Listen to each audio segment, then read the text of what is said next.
আসসালামু আলাইকুম, আপনাদের সকলকে স্বাগতম ডায়নাহোস্টের আরেকটি নতুন ভিডিওতে। তো আজকের এই ভিডিওতে আমি আপনাদের দেখানোর চেষ্টা করব আপনারা কিভাবে ডায়নাহোস্ট থেকে উইন্ডোজ ASP.NET হোস্টিং কিনবেন। তো এই জন্য অবশ্যই ডায়নাহোস্ট ওয়েবসাইটে যেতে হবে, তারপর হোস্টিং এর উপর হোভার করলে আপনারা উইন্ডোজ ASP.NET হোস্টিং এর অপশনটা দেখতে পারবেন। এখানে ক্লিক করলে আপনাদের windows.asp.net এর যে প্যাকেজগুলো আছে সেখানে আপনাকে ডিরেক্ট নিয়ে যাবে। তো এখানে আপনি দেখতে পাচ্ছেন 6টা প্যাকেজ আছে। এখানে 500 MB থেকে শুরু, 5 GB পর্যন্ত প্যাকেজ আছে। তো এখানে প্যাকেজগুলো সব ইয়ারলি। আপনার 500 MB যে প্যাকেজটা আছে সেটা ইয়ারলি হচ্ছে 1599 টাকা। তো আপনি আপনার রিকোয়ারমেন্ট অনুযায়ী যে কোনো একটা প্যাকেজ নিয়ে নিতে পারেন। আমি যদি প্যাকেজের ডিটেলস গুলো একটু দেখাই, তাহলে এখানে আপনি যে 500 MB প্যাকেজটাতে সেটার সাথে 50 GB ব্যান্ডউইথ পাচ্ছেন, এবং অবশ্যই ASP.NET supported, PHP supported, MySQL database supported, visual studio, crystal report এগুলো এটার মধ্যে ইনক্লুডেড। আপনি এখানে unlimited email account, subdomain, FTP account এগুলো সুবিধা পাচ্ছেন। সাথে আপনি ফ্লেক্সের কন্ট্রোল প্যানেল পাবেন। তো এর জন্য আপনাকে অর্ডার নাও ক্লিক করতে হবে। এরপর আপনি যদি নিউ ডোমেইন দিয়ে প্যাকেজ কিনতে চান তাহলে এটা, যদি ট্রান্সফার করতে চান তাহলে এটাই সিলেক্ট করবেন, এবং যদি আপনি যেখানে ডোমেইনটা আছে জাস্ট নেম সার্ভার আপডেট করবেন এটা তাহলে সিলেক্ট করবেন। তা আমি নিউ একটা ডোমেইন দিয়ে দেখাচ্ছি, এখানে একটা ডামি ডোমেইন দিয়ে নিচ্ছি, চেক করে নিচ্ছি। তো ইয়েস, ডোমেইনটা অ্যাভেলেবল আছে, আমি কন্টিনিউ করে নিচ্ছি। এরপর আমাকে একটা ওভারভিউ দেখাবে আমার প্যাকেজে। তো ID protection, DNS management, email forwarding আমি তিনটাই নিব, কন্টিনিউ করে নিচ্ছি। এখানে এখন আমার কার্টের ওভারভিউটা দেখাচ্ছে, আমি চেক করে চেক আউট করে নিচ্ছি। এরপর আপনাদের যদি অ্যাকাউন্ট থাকে তাহলে তো এইভাবে দেখাবে, আর না হয় যদি আপনি নিউ কাস্টমার হন তাহলে ক্রিয়েট নিউ অ্যাকাউন্ট, আপনার এখানে এরকম একটা অপশন আসবে।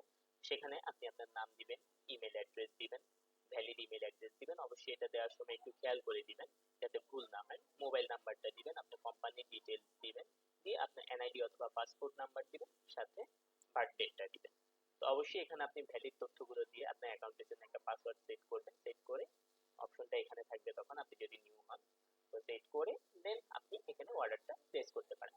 তো আপনি এখানে অনেকগুলো পেমেন্ট মেথড পাচ্ছেন। আপনি বিকাশ, রকেট, নগদ, ক্রেডিট কার্ড, এখানে অটোমেটিক পেমেন্ট গেটওয়ে আছে। আর এখানে আপনি বিকাশের অনেকগুলো পেমেন্ট মেথড আছে, আপনি চাইলে সেন্ড মানিও করতে পারেন বিকাশ, রকেট, নগদ এগুলোর মাধ্যমে, অথবা ইন্টারন্যাশনাল কার্ড পেমেন্ট করতে পারেন, সরাসরি ব্যাংক ট্রান্সফারও করতে পারেন। তো এখানে আমি অটোমেটিক গেটওয়েটা নিচ্ছি, সাথে টার্মস অফ সার্ভিসের সাথে এগ্রি করে কমপ্লিট অর্ডার করে নিচ্ছি। এখন আমাকে হচ্ছে পেমেন্ট যে গেটওয়েটাতে আছে সেখানে নিয়ে যাবে। তো আমি হচ্ছে সরি, এখানে আমি আমার প্রোফাইলটা সিলেক্ট করে দেন টার্মস অফ সার্ভিসে এগ্রি করে কমপ্লিট অর্ডার করে নিচ্ছি। এখন আমাকে যে পেমেন্ট গেটওয়েটা আছে সেখানে রিডাইরেক্ট করে নিয়ে যাবে।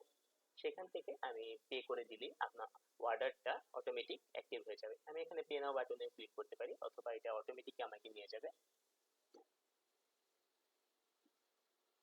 তো এই যে কথা মতো আমাকে গেটওয়েতে নিয়ে আসছে।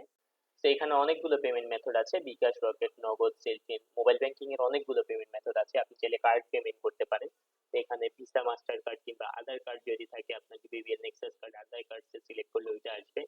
এছাড়া আপনি চাইলে নেট ব্যাংকিং করতে পারেন, এখানে অনেকগুলো ইন্টারনেট ব্যাংকিং এর মাধ্যম দেওয়া আছে। আমি আপনাদের বিকাশ দিয়ে দেখাচ্ছি, বিকাশটা সিলেক্ট করে দেন পে বাটনে ক্লিক করতে হবে।